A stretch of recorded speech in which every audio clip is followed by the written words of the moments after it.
आमचे एकमेव नगरसेवक बाजूला उपस्थित आहे. त्यांच्या महापालिकेतल्या पक्ष कार्यालयाच्या उद्घाटनासाठी मी आणि आमचे संपर्क प्रमुख सचिन भाऊ आहेर इथे आलेलो. काय करू आता 2.5 वर्ष काय निवडणुका नाही आहेत ना, मग पक्षाचं बांधणी करायची. एक नगरसेवक आला ठीक आहे. कधी कधी एखाद्या राज्यामध्ये नरेंद्र मोदींच्या पक्षाला एकही आमदार मिळत नाही. अशी अनेक राज्य आहेत किंवा होती तिथे मोदींनी प्रचार करून त्यांना एकही आमदार आला नाही, म्हणून त्यांनी पक्षाचं काम सोडलं का? कोणत्या परिस्थितीत या महाराष्ट्रात निवडणुका झाल्या आणि होत आहेत हे काय मी तुम्हाला सांगायला नको. पश्चिम बंगालसारख्या राज्यामध्ये ममता बॅनर्जी सारखे खंबीर नेतृत्व असताना तिच्या पराभवासाठी 2.5 लाख पॅरामिलिटरी फोर्स मोदी आणि शहांनी पश्चिम बंगालला नेऊन ठेवला. अशा पद्धतीने निवडणुका जिंकतात. पुण्यात पिंपरी चिंचवडला काय झालं? याच पद्धतीने निवडणुका लढण्यात आल्या. ठीक आहे, पाहू, लढू. आम्ही लढणारे लोक आहोत. साहेब, आज पश्चिम बंगालमध्ये शेवटच्या टप्प्याचं मतदान होते. तुम्ही तो विषय काढला. 2.5 लाख ती फौज आहेच, पण काल ना उत्तर प्रदेशमधले एन्काउंटर स्पेशलिस्ट जे आहेत, जे योगींच्या जवळचे मानले जातात, त्यांना देखील निवडणूक आयोगाने नियुक्त केले. साम दाम दंडभेदाचा वापर करून भाजप बंगाल जिंकण्याचा प्रयत्न करते का? साम दाम दंडभेदाचा वापर झाला होतोय. साम दाम दंडभेद यापेक्षा टेररिझम, ॲडमिनिस्ट्रेटिव्ह टेररिझम, प्रशासनाचा टेररिझम, निवडणूक आयोगाचा टेररिझम ही अत्यंत गंभीर गोष्ट देशाच्या लोकशाहीमध्ये घडते की निवडणूक आयोग सत्ताधारी पक्षाच्या मदतीला किंवा त्याला मदत व्हावी म्हणून दहशतवादाचा अवलंब करतो. अशा प्रकारचे एन्काउंटर स्पेशालिस्ट वगैरे निवडणुका जिंकण्याची गरज नरेंद्र मोदीसारख्या लोकप्रिय नेत्याला का भासावी? नरेंद्र मोदी हे जगाचे नेते आहेत.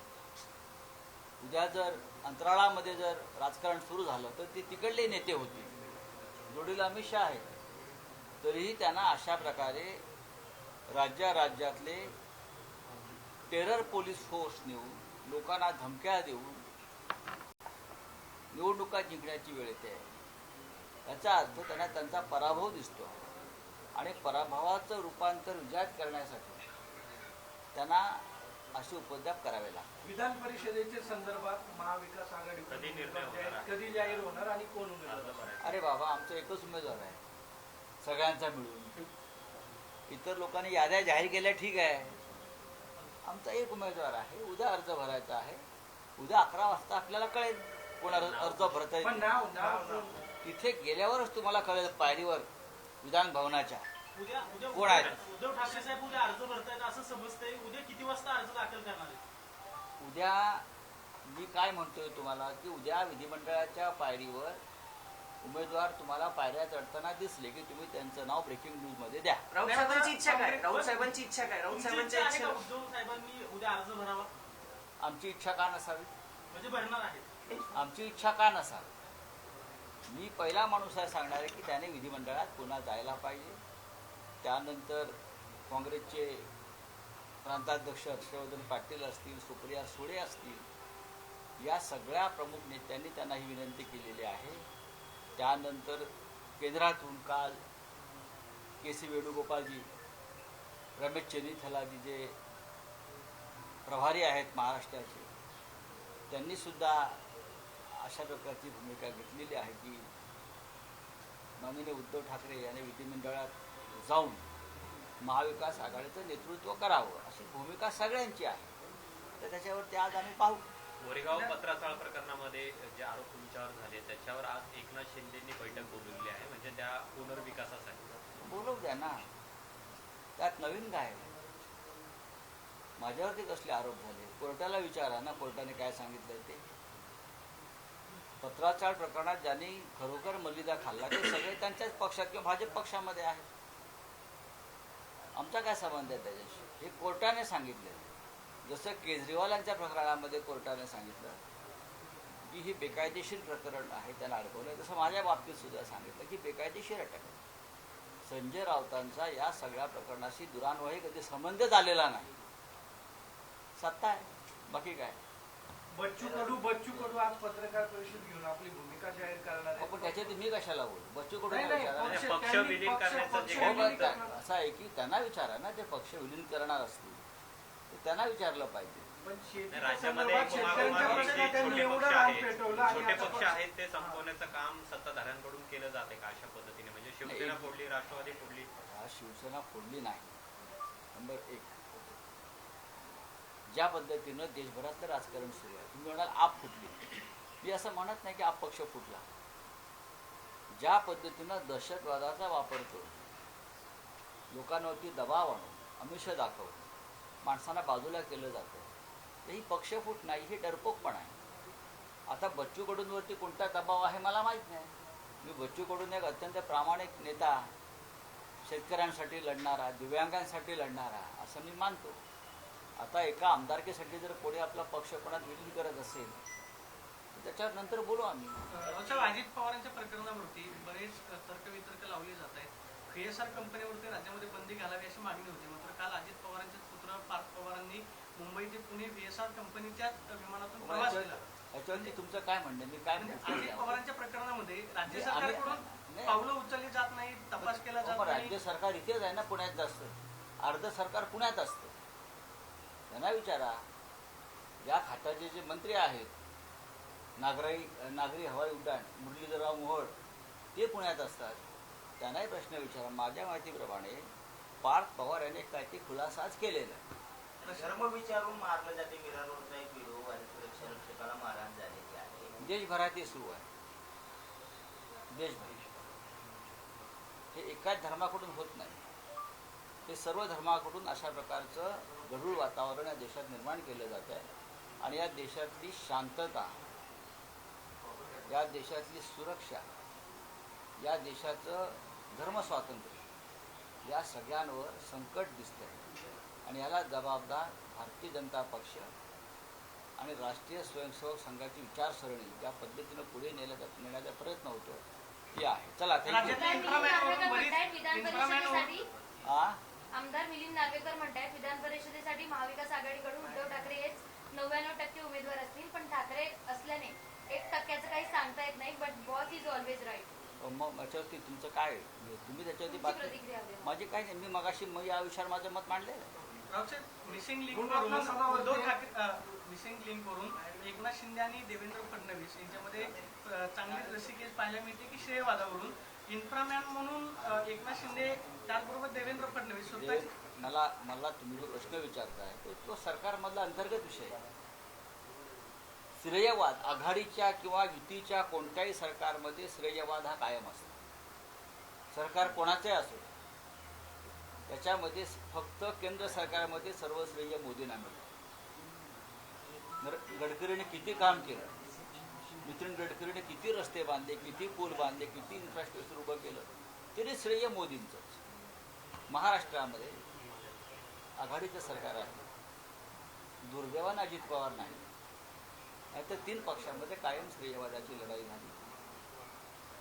देवेंद्र फडणवीस काही सक्षम आहेत या सगळ्यांवरती उत्तर देण्यासाठी. पुस्तकाचा जो विषय आहे शिवाजी कोण होता हा जो पुस्तक आहे, आपल्याला वाटतं की हे विषय आता मुद्दा म्हणून काढले जात आहेत. कुठल्याही निवडणुका नाहीत, पण 5 राज्यांच्या निवडणुकावर सगळ्याचा परिणाम होईल. कशा करता होईल? शिवाजी कोण होता या पुस्तकात कशा करता होईल? त्यांचा असं हेतू असू शकतो असं वाटतं. नाही, फार लहान माणसं आहेत ज्यांनी हा वाद निर्माण केलाय, ज्यांनी हा वाद निर्माण केलाय आणि जे उगाचच आंदोलनं करतायत त्यांनी शांत बसायला. 40 वर्षापूर्वीचं पुस्तक आहे गोविंद पानसरे यांनी. तेव्हा कधी वाद झाला नाही. ते पुस्तक आधी वाचलंय का वाद करणाऱ्यांनी?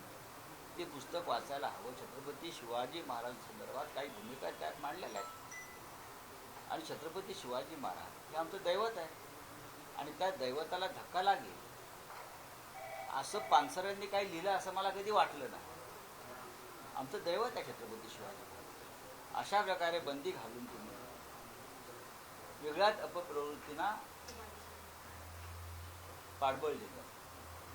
शिवाजी महाराजांनी हे राज्य, हा देश आणि हे विश्व याला एक दिशा दिली आहे. आणि आजही एक योद्धा म्हणून शिवाजी महाराज जगासाठी आदर्श आहे. अशा वेळेला कोणी एखादं पुस्तक लिहिलं आणि कोणीतरी त्या पुस्तकावर बंदी घालण्याची मागणी केली म्हणून छत्रपतींचं मोठेपण हे अजिबात कमी होत नाही. गुणरत्न सदावर्ते सातत्याने अरे सोड रे. महानगरपालिकेमध्ये जो पराभव झाला त्याच्यानंतर कोणाचा पराभव झाला? शिवसेनेचा मग कोणाचा एक भरपूर नगरसेवक निवडून आले. त्याच्यानंतर पक्ष संघटनेत काय बदल केले जाणार आहेत का या पुढील काळात? मला दिसतील लवकर, राऊत साहेब, नक्कीच दिसतील. काल पुण्यामध्ये पवार कुटुंबाची बैठक पार पडली. हो मग काय तुम्हाला पवार जेवायला बोलवलं नाही का सगळ्यांना? नाही, असे ज्यावेळेस कुटुंब एकत्र येतं त्यावेळेस चर्चा सुरू होती की मग दोन राष्ट्रवादी काय एकत्र येणार का? पवार साहेब तुमच्या सोबत आहेत, महाविकास आघाडीचे शिल्पकार, मोठे नेते. माननीय शरद पवार साहेब आणि त्यांचा राष्ट्रवादी काँग्रेस पक्ष हा महाविकास आघाडी सोबत आहे आणि कायम राहील इतकंच मी सांगू शकतो. एकनाथ शिंदे मुख्यमंत्री होते त्यावेळेस 11 तलाव संवर्धनाचे प्रकल्प राबवले होते ते आता रद्द करण्यात आले. हो, त्यात भ्रष्टाचार झाला. ठेकेदारांकडून मोठ्या प्रमाणात आधीच किकबॅक घेतली आणि आता राज्याच्या मुख्यमंत्र्यांनी पर्यावरण म्हणजे त्या खात्याचे ज्या मंत्री आहेत त्यांना आदेश देऊन ते काम थांबवलेलं आहे. चांगली गोष्ट आहे. अशोक खरात प्रकरणात रोहित पवारांनी मागणी केलेली आहे की अशोक खरात प्रकरण सीआयडी कडे वर्ग करावं.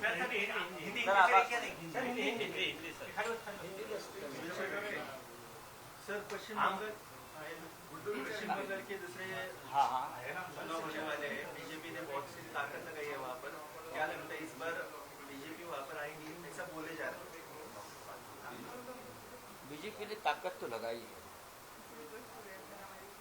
कोई भी चुनाव में अगर कोई पॉलिटिकल पार्टी, राजनीतिक दल जो केंद्र में सत्ता में है वो अगर ताकत लगाती है तो उसमें कोई गलत बात नहीं है.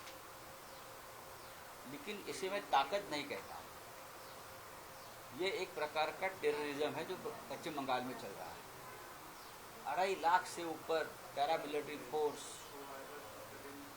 उससे भी ज़्यादा हर राज्य से ऐसे ऐसे अधिकारियों को यहाँ लाया है जो अपने आप को एनकाउंटर स्पेशलिस्ट मानते हैं. ऐसे अधिकारी लाकर मतदाताओं को, उम्मीदवारों को टेरराइज कर रहे हैं. ये लोकतंत्र में अगर मोदी जी इस प्रकार से चुनाव जीतना चाहते हैं तो पूरे विश्व में भारतीय लोकतंत्र की साख गिर जाएगी और गिर रही है. मोदी जी को समझना चाहिए आप जिस मार्ग को चुना है पश्चिम बंगाल में वो अराजकता का मार्ग है.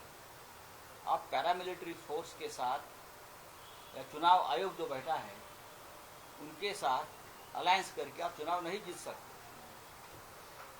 इस देश को आप अंधकार में ढकल रहे हो. इस देश का लोकतंत्र आप खत्म कर रहे हो. लेकिन मुझे पूरा विश्वास है पश्चिम बंगाल की जनता जो है वो ये मोदी के जो चाल है या अमित शाह की जो चाल है इसको नकार रहे. सर, आम आदमी पार्टी के नेताओं ने न्यायपालिका के खिलाफ खुलकर विरोध किया है, क्या बताइए? क्या आम आदमी पार्टी के बड़े नेताओं ने न्यायपालिका के खिलाफ खुलकर विरोध किया है. सबको करना चाहिए. इस देश में न्याय व्यवस्था कहाँ बची है?